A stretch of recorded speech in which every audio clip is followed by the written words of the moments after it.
With my palette, I try to have about at least two of each of the main color groups. And the reason I have at least two is because I like a warm and a cool. These are the brushes that I use consistently. These are my major brush styles and categories. I don't have a specific reference photo that I used for this painting, but I thought that maybe sharing some of the other Hollyhock pieces that I've done would help out with that. That's basically what I did. I brought up some of my old paintings, not necessarily these, but some of these definitely, and I used my imagination. So this was an early piece, and this was even earlier than that, and then I changed up 10 years later, or thereabouts, and I completely reworked it into this painting. So hopefully you can see some progression in my work. Now this painting I did after the one that you just saw. This one is more a study in warmth. So you can see how there are some similarities in my paintings, but really a lot of difference in them as well. And this one is called King of the Road, and another one from Rye, Colorado. So those are some reference photos. Enjoy looking at those if you want. Come back to them, and that kind of gives you an idea of where I was going with these Hollyhocks that I did in this video. I started this painting with some walnut oil, and then just started with some manganese blue, and then realizing that I really wanted overall a light blue sky, I decided just to change that approach and add white into it. I often avoid white in the beginning just because I don't want it to mix in with my middle values and especially my darker value colors and cause problems with trying to get my darks dark enough. But I knew that there was quite a bit of separation between the sky and the lower portion where most of my darker shadow pattern was going to be placed. So I decided just to go right for it and start putting white into that blue and get a lot thicker paint up there in the sky so that when I go to lay in the Hollyhocks, I've got some paint to work with. And there's some texture, and I can blend edges and lose edges in that thicker paint. A lot easier that way than working with just a real thin wash.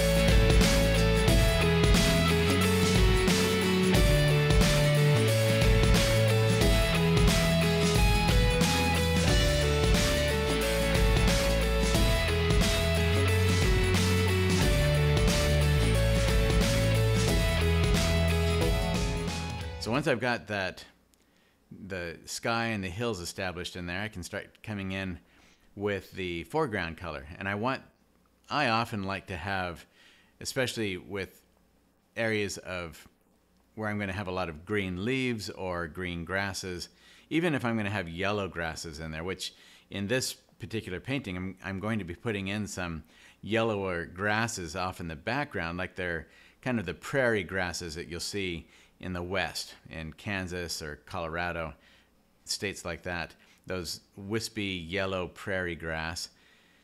Even then, that red helps to bring some vitality to it. It gives us that red earth color that is very warm and inviting. So I often start with a transparent earth red to place down underneath as my initial color tone so that I can build on top of that and have that darker reddish brown color under there to really help enliven the colors that I'll put on top of that. So when I start coming in with the hollyhock leaves, that reddish brown earth color will really work well with the green and the hollyhock leaves, and I can add darks on top of that very easily, and they will work well together. The warmth of that color will work with the darks that I put on top. And then consequently, a lot of those little bits of red will also come through from the background visually with the green leaves that I'll place in there. And that will also be very much more pleasing for the viewer when they're looking at it, to have those little spots of red coming through. It also gives a nice harmonizing color tone to a lot of the area of the painting.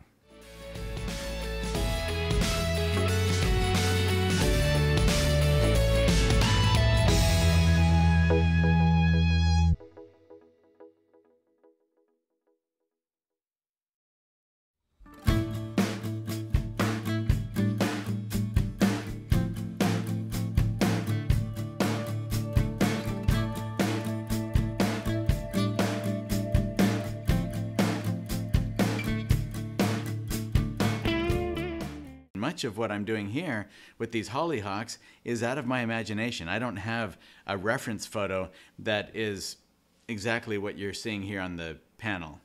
The reference photos that I started with several, and they were just to help spur my imagination and my memory of having worked with hollyhocks and of being out on location in similar situations.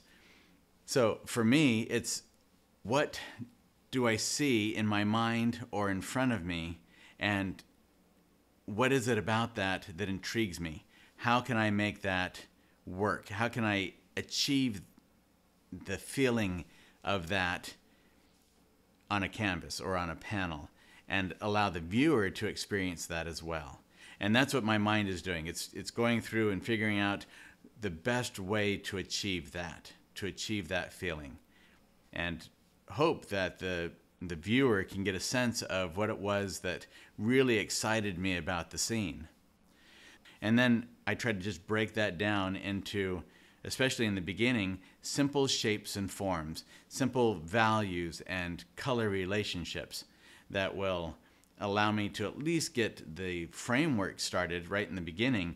And then as I go, I can determine then, if I have a strong foundation, the refining elements that will make that strong foundation more dazzling, more intriguing, more engaging for the viewer.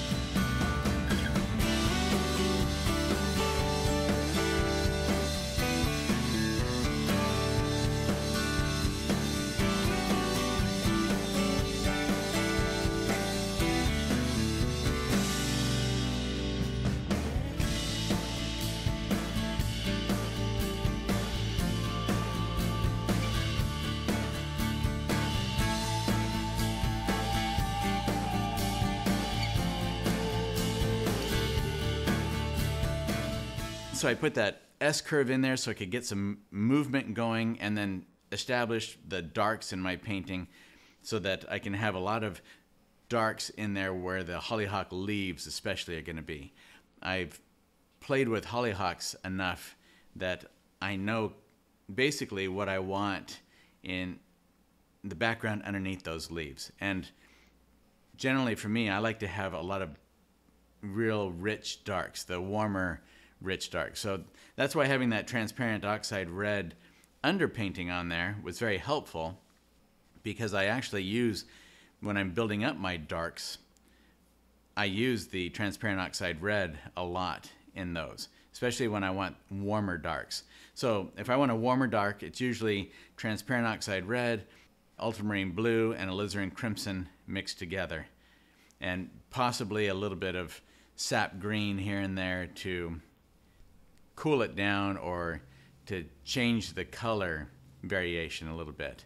I like to vary up my darks as I go along as well, especially when it comes to color temperature. I like a mixture of warm and cool darks. For the most part, under the leaves, I'm going to want to have warmer darks, because I'm going to let the cool of the leaves themselves, the cool greens and yellows in the leaves, be the cooler elements or aspects of that shape.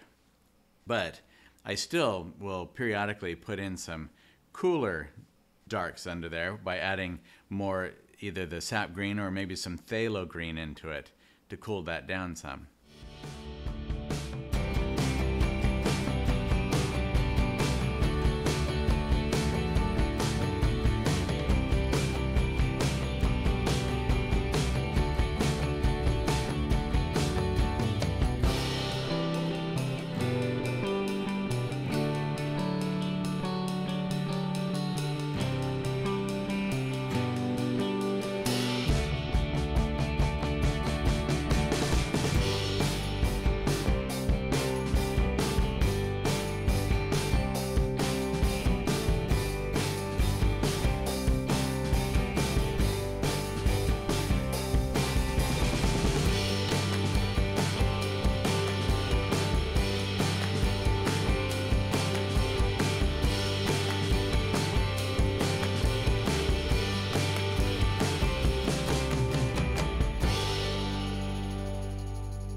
So with these light and dark leaves, I'm right now figuring out my pattern of light and dark with those leaves.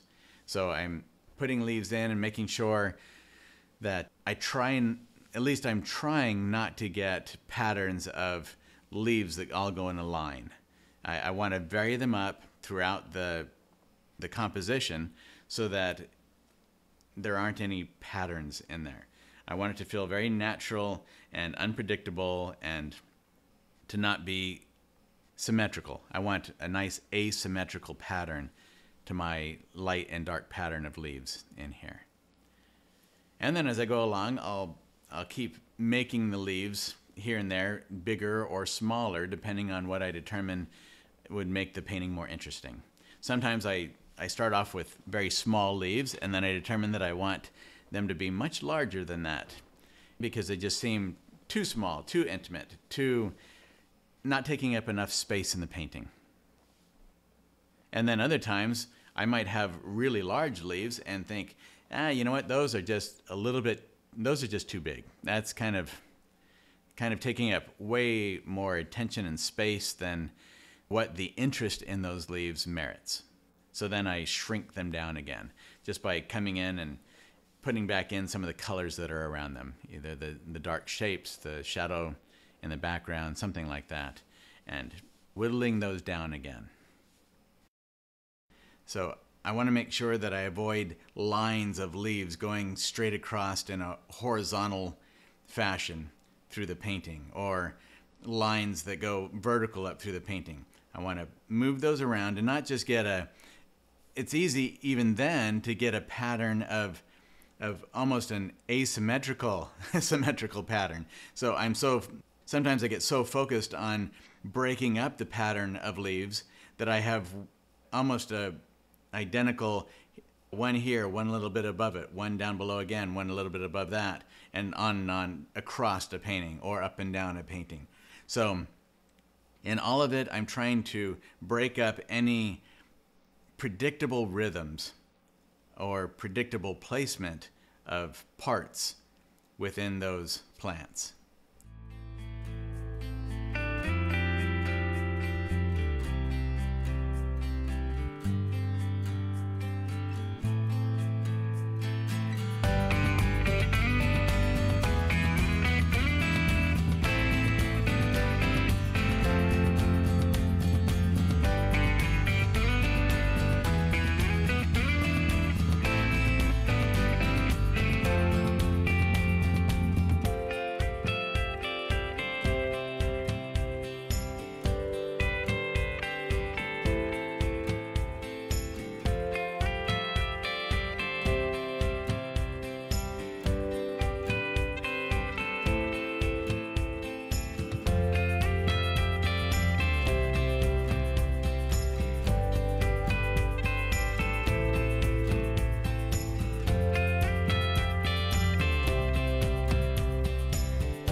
So in every area of the painting, whether it's the petals themselves, the leaves, the center of those flowers, in each spot, in the shadow areas of the painting, when I start bringing in grasses, within the makeup of the grasses and their interaction with one another, I'm going to be playing a lot with warm and cool color temperatures.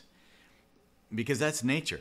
It's a constant flux of warm and cool color temperatures as the light goes in and out of the shadows and as plant structures go in and out of the light. All of that creates a very dynamic play of warm and cool colors. And I like to position them next to each other constantly throughout a painting to help create that drama of color temperatures. And that really is what is the overall makeup of my paintings, is that play of those color temperatures against one another.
Now you can see here, I've really taken those purple hollyhocks there and changed the whole look of those. They were darker, like the other dark hollyhocks that I have in there, dark purple hollyhocks, and I decided that I didn't want twins there. I had dark hollyhocks on one side and dark hollyhocks almost in the same kind of position on the other side. So to change that up, to give it variety, I changed the whole value structure of those and really brightened and lightened up that lavender color. And that wasn't by taking that dark lavender and just adding white to it. I changed entirely the whole color of that lavender as well. And of course added a lot of white to it so that I could get that bright value. And so now coming in and adding the center areas in there, sometimes that's just, it's not necessarily a darker middle area in there. It might be fairly light, but the darker shadow side of that flower can help that. You notice that there's not a huge difference between the values of the middle green that I put in there and the value of the shaded purple part of the flower. But I can come in with little touches, especially with the bright sepal cluster that's in there, and really pop that out and create that three-dimensional look that I want with it, the three-dimensional feeling to it. It's just subtle. It's just a small little bright highlight can suddenly make all the difference in how that feels and in giving it a lot more life to it.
So a lot of painting, the way that I paint wet on wet, is done with quick strokes so that it's left. I don't go back in and noodle it or play with it too much. Or it loses that freshness. It loses the vibrancy of whatever color I just placed down. Now sometimes that's really what we actually want to accomplish. That's the reason for doing wet on wet, is so that we can get blended edges or one color blending into another color. But for me, even though I like to paint wet on wet because it gives me all of the different advantages that way, as far as being able to blend or not blend, most of the time when I place a color down, I don't want all of the color to blend. I really want one color to just sit on top of another one, and I'm creating layers.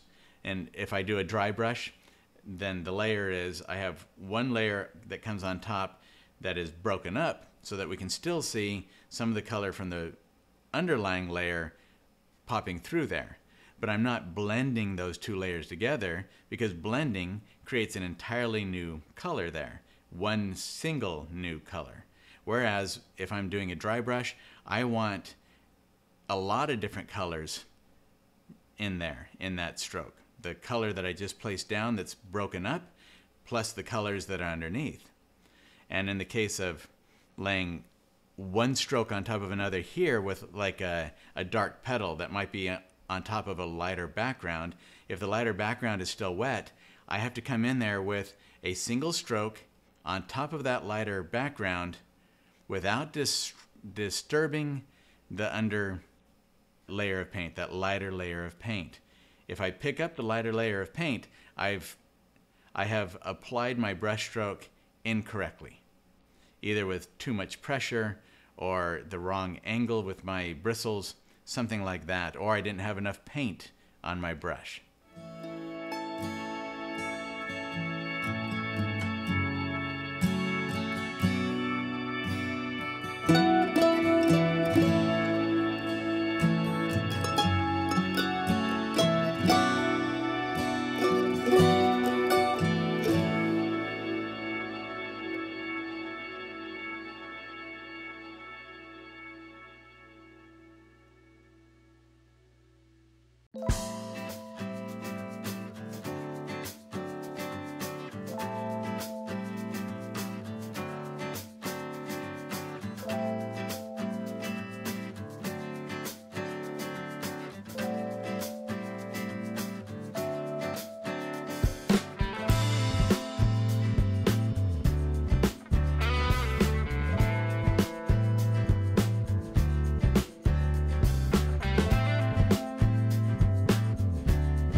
part of the mechanics here of putting these hollyhocks together, there's a point, like with these orange ones that I'm working on there, they're fairly bright hollyhocks. And so there's only so much I can go as far as the brightness goes with adding white to it before it just becomes pasty and chalky looking. It loses its vitality if I just keep adding white and trying to get it brighter and brighter. So if I have a bright flower and I want to have a highlight on there and have that highlight stand out, I have to think of something else besides just adding more white that will help me to get that highlight. Part of that is adding in some medium or darker value objects around it. So in this case, I'd be adding little dark accents into the leaves and the stems that are behind those flowers. And then I like to pay attention as well to warm and cool when I'm working in an area like that. So if I have a warmer highlight on the flower, I can also put a cool, darker tone back behind it, and even those will help to contrast with each other and make that warmer, bright highlight come forward more dramatically.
So now I'll take some of the larger leaves and areas and start, now that I've really worked up a lot of the hollyhocks, I can come in and start to play a lot more with the leaves as well and build them out.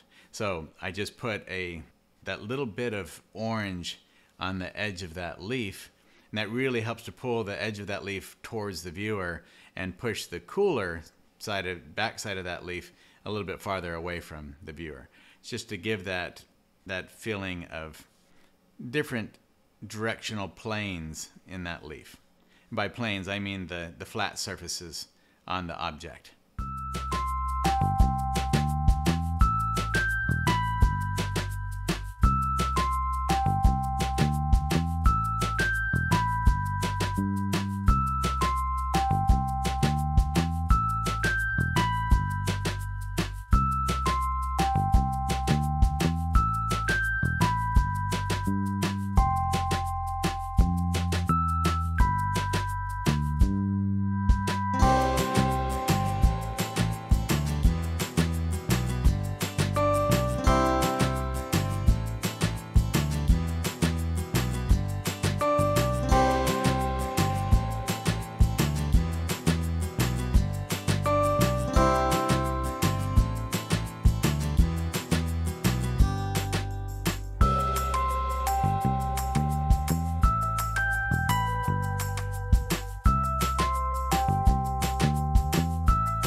Part of these flowers, the hollyhocks, is not just having full hollyhocks in there, but some flowers that are just partials. A little bit of them is starting to come through. They're starting to open up a bit. Some are almost completely closed in buds, maybe just a little bit of the flower sticking out of there. We don't have to have full flowers all the way around. In fact, it's a lot better if we don't, because that gives us that variety of larger and smaller shapes. And by shapes, it doesn't mean just the shape of a flower, but it can also mean the shape of a color. So we have larger and smaller orange shapes in there, larger and smaller lavender, dark lavender shapes, or light lavender shapes, or white or pink, or whatever color that we're dealing with the flowers. Those are shapes too. We can't just think of them as flowers, because each thing that we do, each color that we use, each value that we use, those are shapes. And so we want all of our shapes to feel right on there. We want that variety. Just think large, medium, small. Large, medium, small. It's kind of a mantra for us. If we can think that often in our paintings, we're going to get a lot more visually interesting in our work.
So the little yellow, those round yellow spots, those then become those little pods. Those are the flowers that will be coming eventually, maybe.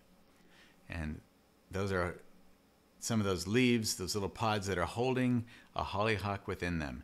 And on some of those, I can come in with a little spot of, a little line of color and give that essence there. But a lot of it I just use as bright accents. I'm really using those to break up spaces again. That's part of why I love hollyhocks. There are so many different attributes that are so helpful in composing a painting. They just give us a tremendous amount of leeway to do just about anything our hearts or imaginations can conjure up. And you notice how those bright yellow pods, they really pull away from the plant, and they help to push some of those darker areas away from the viewer. So it really gives an amazing punch there to those spots. Breaks up those shapes.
So a lot of this is now figuring out which areas I want to come forward and which areas I want to push back. So if I have a small area that I want to really start to come forward more, I might then need to take, like if it's a bright area, I need to take maybe a middle value or a darker value shape or color and put it back behind it so that that brightness will come forward just a tad bit more and the area behind it will push back a little bit more. Some of that can also be done with color temperature. If it's a warm, bright, I can put some cool, darker behind it, and that will enhance the separation between them even more than just putting a dark behind it, maybe. None of what I'm saying here is a rule. It's all just things that are helpful as I go along that give me some direction. They give me some ideas or some possibilities.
So now part of what I do with the highlighted leaves as well, with the leaves themselves, is to help integrate the hollyhocks with their surroundings.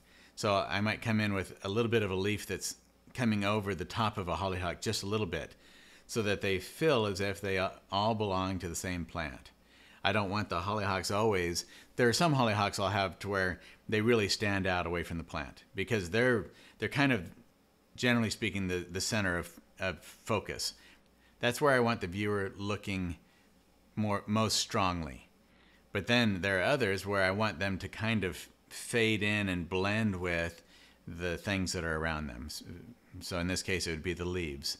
And that's when I'll have a leaf overlap, maybe a little spot. Or I'll make a leaf with basically the same value or color as what I have for the highlight or just the color that's on that petal that it's next to. And just that by association then, the viewer's eye then travels easily from the petal into the leaves and background behind it. And so then that helps to bring those two spaces together.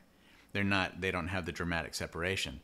Whereas if I really want a flower to stand out away from it, then I'll take that highlight and put something maybe a little bit darker behind it, or I'll have more of a contrast between the two spaces.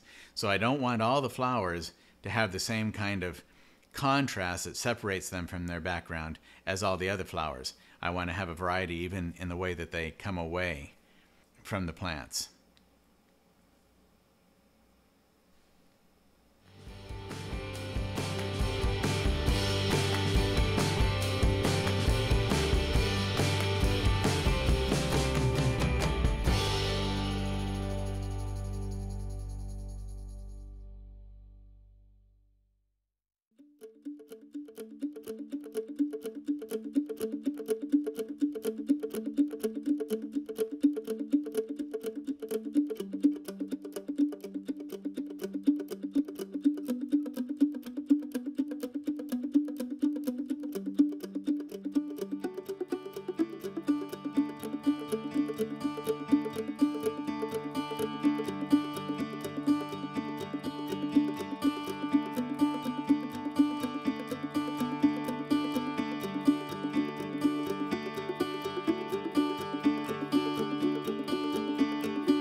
notice Christy talks about this, I kind of flick my brush quite a bit, little dots or something with my brush. That's part of my applying the color in lots of small little spots. That idea of getting the color into just more than just the one brushstroke area. Part of that is touching the brush down. It's because the stroke wasn't quite what I wanted, and so I just kind of dot the brush down onto it, so it's not, I'm just barely tapping it, and sometimes the tap isn't quite enough and I have to do just a little bit more, but I don't want to disturb that paint too much. So that's a lot of what I'm doing there, is trying to get just those little bristles on the edge of that brush to work. And sometimes it takes a few little touches of it to get it, to make that do what I was hoping it would do. Really, that is what that little flicking motion is. It's just trying to get, and sometimes, well, actually, often, it's taking whatever stroke I've just placed down and trying to get just a little touch of the edge of that stroke to flare out away. It's my way of breaking up the edge of the stroke that I've just put down without disrupting it too much, without blending it. I don't want to blend it. I want to pick up some of that paint and kind of flare it out just a little bit to break up that edge. It's the dry brush idea, where I'm grabbing just a little tiny touch of it, just like that with that nice bright leaf right there. I was able to take an edge and flare it out so that it's stronger right by the main portion of the brush stroke, and then it dissolves as it goes out away. And that's part of how I get a lot of my broken edges, my lost edges, so that I have that breakup of those. So it's not a hard edge all around a particular space, a particular color space. In this case, a leaf.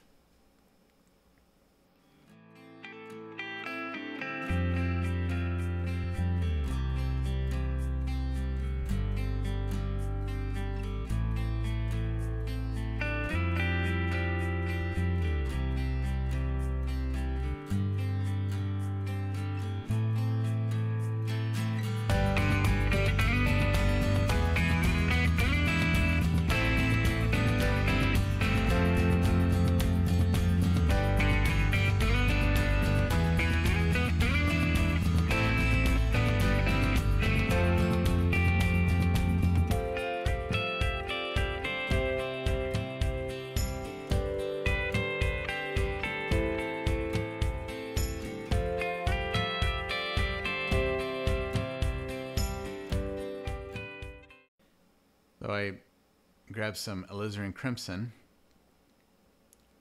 and decided that I want to give a little bit more of a cupped shape a bit to that flower. Not quite as flat as what I had it just a moment ago.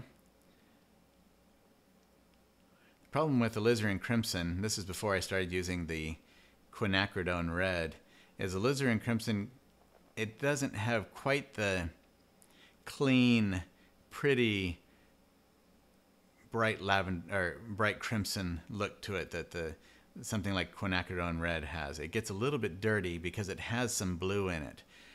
That's what makes it warmer a bit than that's what makes it cooler than the cad reds. It's got that blue in it, but it also makes it a little bit dirtier when we try to add white in it, or we want to have a nice clean looking lavender color, like especially with when we start working with pansies or some of those plants, it's really difficult to get some of those colors that we want using alizarin crimson.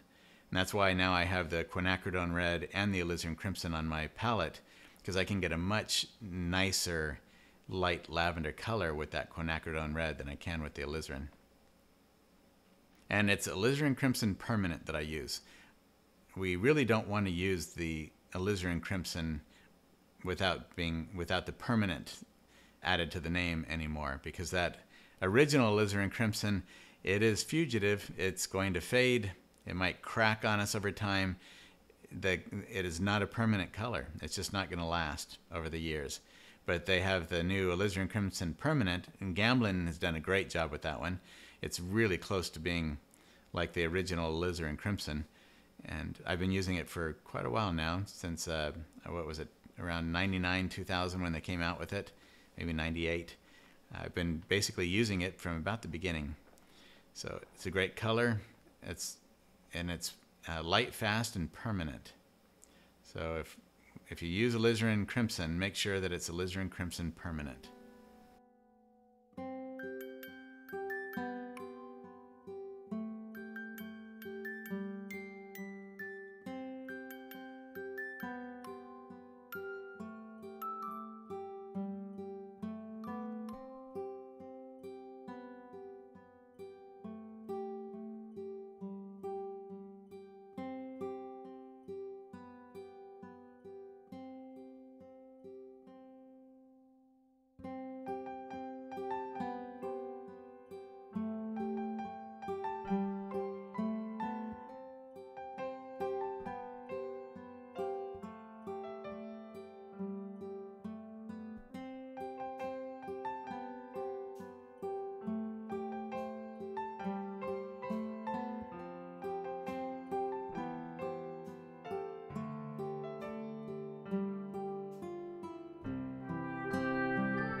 So now I'm putting in, these don't have to be obvious. So I'm putting in rocks here and there, but I don't have to come in and make them feel like really well-defined, shaped out rocks. I can just put in some plane changes, some light and dark color changes, more on the gray side here, but just putting in some of those light and dark shapes in there gives the semblance of rocks without giving them so much detail that the viewer wants to look down there all the time, and it takes attention away from the flowers. And then I can come on top of those once I've put them in with some bits of grass and other things and help to push them down into the ground so that they feel like they're there. And I don't want to just have a bright spot on there, because then that is also going to feel like it's floating. The way that we help ground things, like think about a horse that you see going across an arena. So the dirt it's kind of flat and level. Well, the way that we make it so that that horse doesn't feel like he's defying gravity and floating off of that dirt is by putting shadows. So if a foot is not touching the ground, it's up off the ground, and that shadow isn't going to be touching the foot, but there will still be some kind of a shadow. And the farther the foot gets away from the ground, the more that shadow becomes diffused. It becomes softer and less contrast to it. But when that foot touches the ground, we're going to have a shadow there touching the foot and the ground. So then they are integrated and gravity takes over, and we know that that horse isn't floating off into space. It's the same thing when we put a rock on the ground. We want to have areas where there's highlight there, where the light is hitting on it, but we also need areas of shadow that show that it's the mixture of that light and shadow that help to create the feeling of gravity, or that help to make that rock feel like it's in the ground, that it's actually part of the ground.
eventually I decided to wipe all of that out of there to start over again.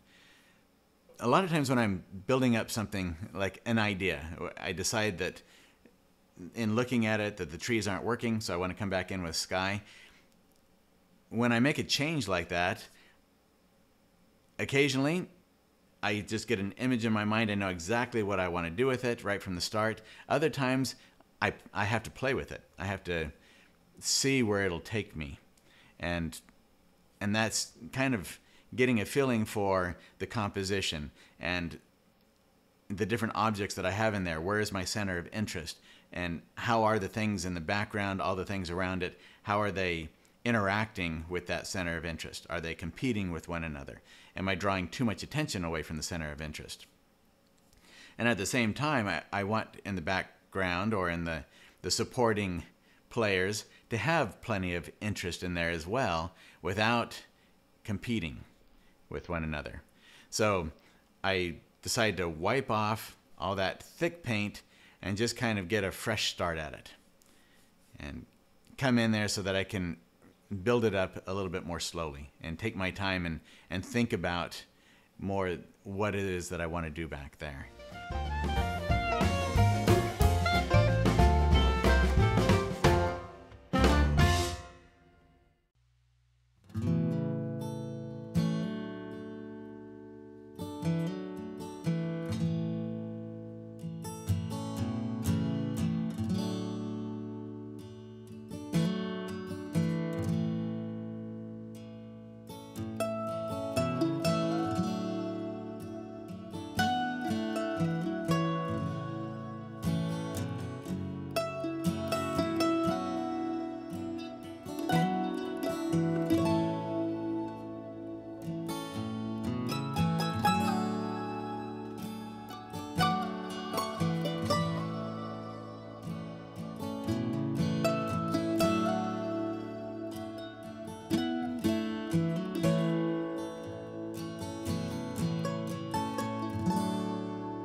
Now here I'm coming in with some stronger shadows in those light lavender hollyhocks because they were a little bit more, like I talked about, flattened out, and I wanted to increase the feeling of those being more of a cup-shaped hollyhock rather than the dish or plate-shaped hollyhock. So I just bring in a little bit stronger, darker values down into the middle portion of those to help create that sense of being a cup, just to give it a little more depth between the outside highlights of those and down into the darker recesses of the middle of the hollyhock. That also helps then to kind of pop them a little bit more away from that bright sky back there and bring it a lot more towards the viewer. I'm utilizing that bright sky to contrast those two and help those to come forward a lot more. And with that, you notice how I'm using a little bit bigger brush, even though I'm getting into some small areas. And it's because I want to have that fluid ability, that motion where I can really utilize the full space of the brush. So I can use either just the corner of that brush or maybe just a few little whiffs of bristles on the end of that brush, or I can push the brush in and make a nice fluid brush stroke of shadow color in there. It gives me a lot more advantage or leeway in the type of stroke that I place down based upon how I feel at the moment, what that might need there.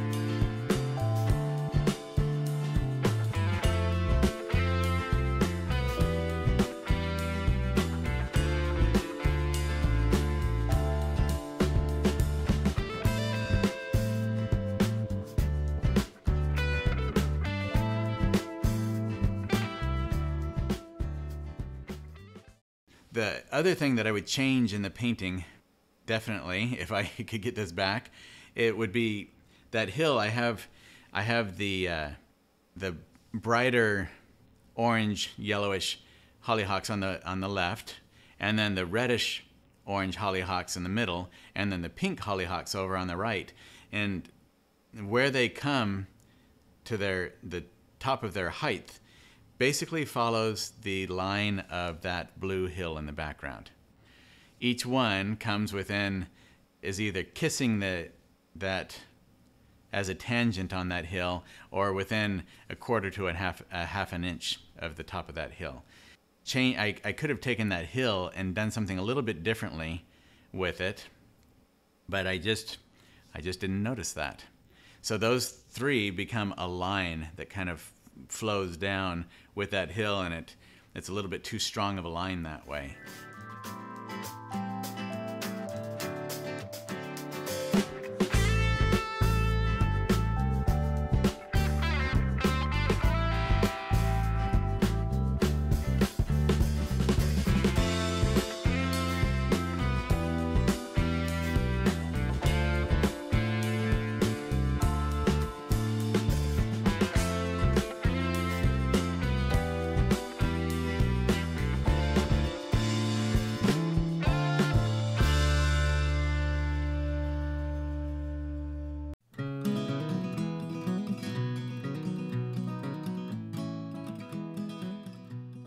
In putting the grasses on top, that's where I'm using different strokes with my brush. Some are wider, some are real thin and narrow, and I like to get a big variety, because there in the prairie, the winds blow here and there, pieces of grass, one piece of grass will get stuck under another one, and then they're going in all these different directions.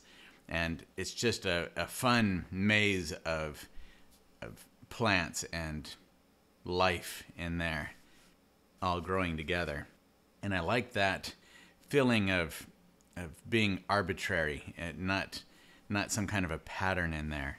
So I'm really trying to move things around and get just a really large variety of little shapes and color shifts and changes in values and color temperatures and relationships in there, so that everything's working together well.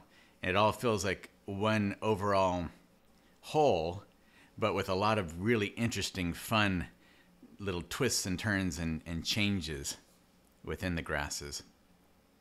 So you notice I love that long filbert, the extra long filbert, to do a lot of that kind of work, because it's so free flowing. I can hold it towards the back of the brush and just let it move. And the bristles are so long, they kind of move of their own volition.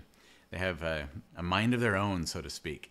And I can just kind of push it and pull it and let it dance on the panel. And that's a lot of fun for me. It helps to get a more spontaneous, almost as if it wasn't thought out. It takes away some of the stiffness of trying to put in grasses and foliage and other things in my paintings.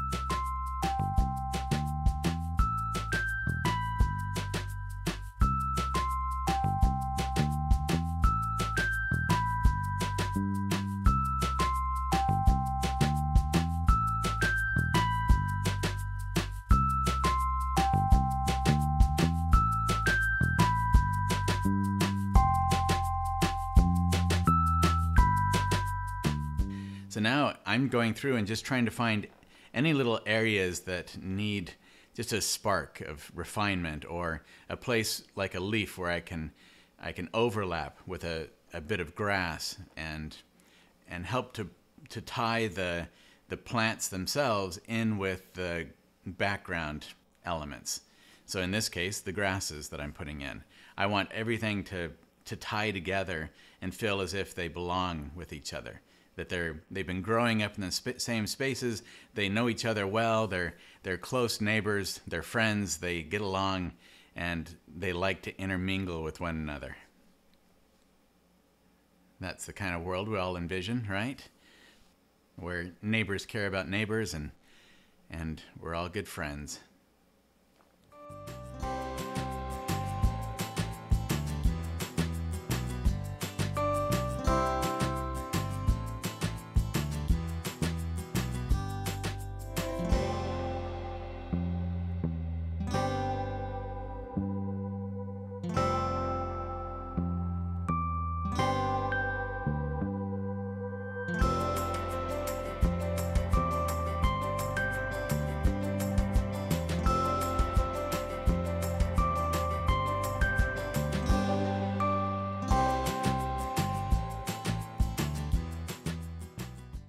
Now, when I say spontaneous, that doesn't mean that I'm just haphazard. I'm just throwing bits of grass and foliage around in a way that's not thought out. Especially like at this moment, when I'm putting in that blade of grass, I am definitely thinking about where that blade of grass is going and how it's breaking up those particular shapes and spaces. And then as I place it in there, I can get a feeling for how bright or dark I want that grass to be. You notice how I put a lot more bright near the top of that blade of grass and let it be darker as it goes down in, so that it kind of fades into the grasses around it down in the bottom there. So that's going more into shade as it gets closer in to the other parts of grass and leaves that are down there. So I want that to be darker, and as it comes up, that bit of brightness on the top can help to pull it away from the other plants and push some of those plants even farther into the shadows. That's that idea of overlap and using different contrasts to help create depth in a painting. Now, another aspect of putting these grasses in like this is movement. I'm using bits of grass to move the viewer through the painting and to point the viewer to those areas that are of particular importance in the painting, like some of the groupings of hollyhocks.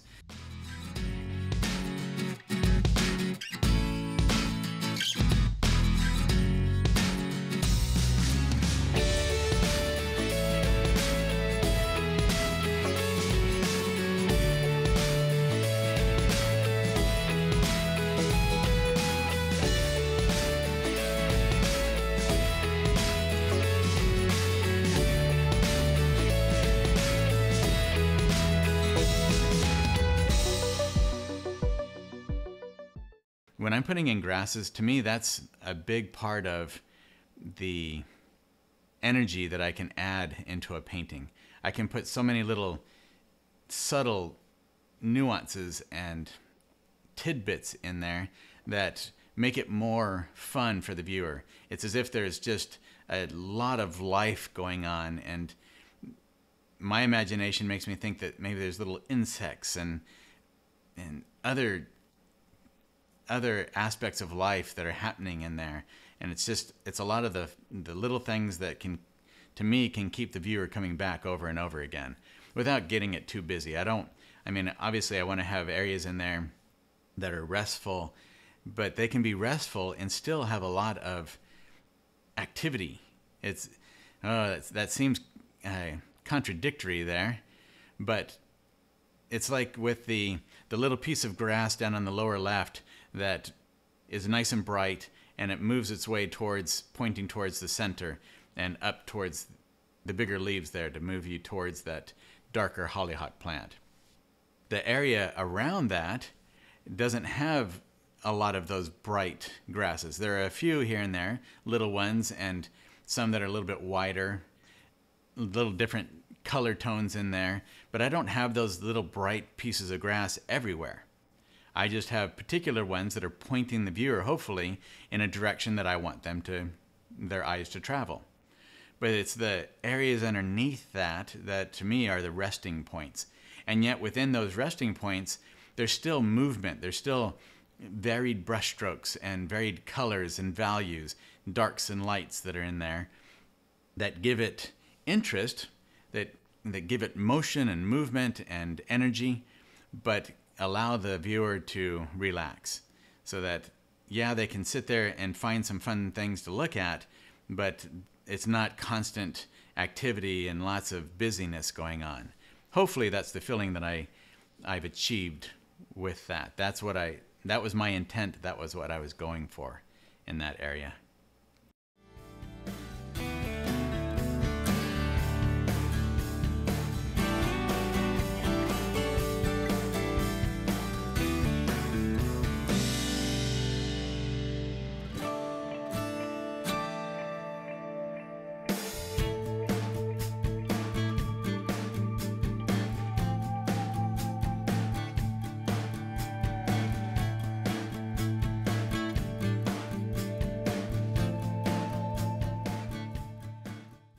And as you can see from my cleaned off palette, this was a day or two or three after I had put my signature on the painting that I started noticing some of those little things that needed to be changed. It's a constant progression. And when I first put my signature on there, it wasn't that I thought I was done. I don't know if on any painting I ever really feel like I'm done, kind of the way that Jeremy Lipking described. I don't know if a painting is ever finished, just in the things that we've pointed out here today, the things that I could have improved. But at the moment I put my signature on there, I thought I was done. I looked at it, I couldn't see in that moment anything more that I could add to it that would strengthen it. So I put my signature on and thought that was it. But it wasn't. And fortunately, I don't want anyone to get the idea that we should keep a painting around indefinitely, because there are things, we don't want to be afraid of sending it out with some imperfections. We're not going to get it perfect. It's just not going to happen. So I like to look for very obvious things, those areas that I know I can strengthen in that moment. But I don't want to hold on to a painting forever thinking that maybe there's something more I'll be able to do eventually. That's when we start to get paralyzed and we don't progress. So we need to take our paintings and refine them as much as possible in that moment, but then let it go. Let the painting go out into the world. If we've looked at it the best that we can, we've brought in our friend or significant other or somebody, our second eye, to come in, and they haven't found anything that bothers them about it, then send it out. Let it go to the world and then move on to another experience, another opportunity.